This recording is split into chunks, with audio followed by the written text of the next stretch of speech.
Assalamualaikum warahmatullahi wabarakatuh. Sebelum memulai, alangkah baiknya kita membaca basmalah terlebih dahulu. Bismillahirrahmanirrahim. Pembahasan materi kita kali ini yaitu tentang jual beli. Ada pengertian jual beli, macam-macam jual beli, dan yang ketiga rukun dan syarat jual beli.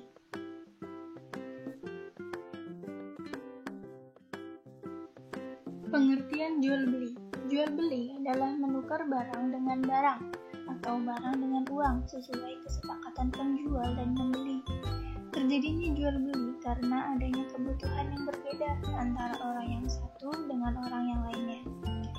Jadi satu pihak memerlukan uang, nah yang dimilikinya adalah barang, sedangkan pihak lain mempunyai uang namun tidak mempunyai barang tersebut. Keduanya dapat mengadakan kerjasama dalam bentuk jual beli. Dengan dilakukannya jual beli, kebutuhan masing-masing dapat terpenuhi. Ada salah satu firman Allah tentang jual beli, wa ahalallahu al-bai'a wa haramar riba. Padahal Allah telah menghalalkan jual beli dan mengharamkan riba. Quran surat Al-Baqarah ayat 275. Selanjutnya yaitu macam-macam jual beli. Jual beli ada beberapa macam. Yang pertama, jual beli benda yang kelihatan, jelas bendanya. Jual beli semacam ini dilakukan setiap hari dan bendanya ada di depan penjual dan pembeli. Seperti kita membeli makanan di warung atau membeli sayuran di pasar dan lain-lain. Yang kedua, jual beli yang disebutkan sifat-sifatnya dalam janji atau salam. Jual beli ini adalah jual beli pesanan atau salam, dilakukan dengan menyebutkan barang yang akan dipesan, kemudian membayar sejumlah uang yang telah disepakati antara penjual dan pembeli, sedangkan barangnya akan diserahkan pada waktu yang lain. Contohnya, membeli bahan baju di pasar Tanah Abang melalui HP karena untuk ke sana tidak ada waktu, jadi melalui telepon atau WhatsApp. Lalu melakukan pemesanan dan barang akan dikirim pada waktu yang telah disepakati. Jual beli dalam bentuk ini dapat dilakukan dengan beberapa syarat. Yang pertama, penerimaan uang muka. Balik ke contoh yang tadi, si pembeli memberikan uang muka melalui transfer dan sisanya akan dibayar ketika barang sudah sampai, agar si penjual tidak merasa tertipu oleh si pembeli karena ada proses akad sebelumnya. Yang kedua, kualitas barang.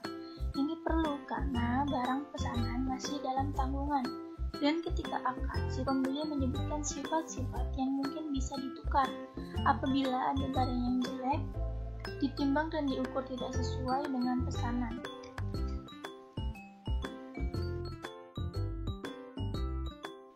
Yang ketiga, jual beli benda yang tidak ada. Jual beli ini, bendanya tidak ada ketika akad. Misalnya, menjual singkong yang masih berada di dalam tanah. Dikhawatirkan barang tersebut dapat menimbulkan kerugian karena tidak adanya timbangan dan kualitasnya baik atau buruk. Rukun jual beli. Rukun jual beli adalah hakikat sesuatu yang harus ada dalam jual beli. Apabila unsur tersebut tidak terpenuhi, jual beli tidak dapat dilakukan. Rukun jual beli antara lain satu, penjual, yang kedua pembeli, yang ketiga barang yang diperjualbelikan, yang keempat alat menukar dalam proses jual beli yaitu uang, yang kelima akad yaitu ijab qabul antara penjual dan pembeli.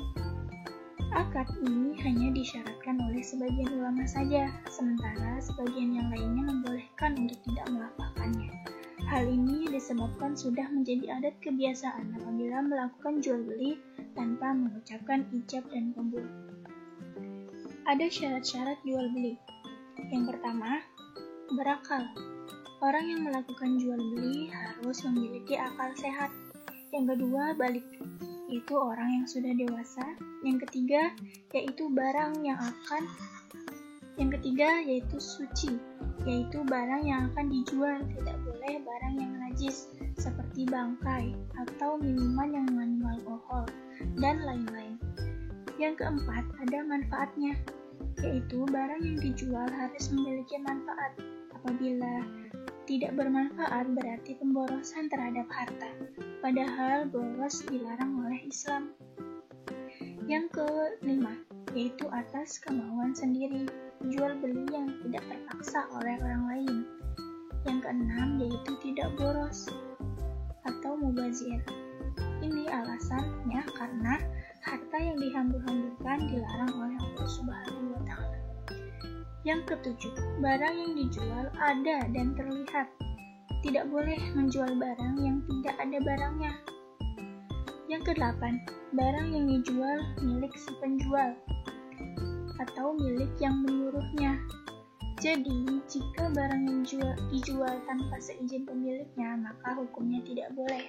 Yang kesembilan, barang yang dijual diketahui dengan jelas.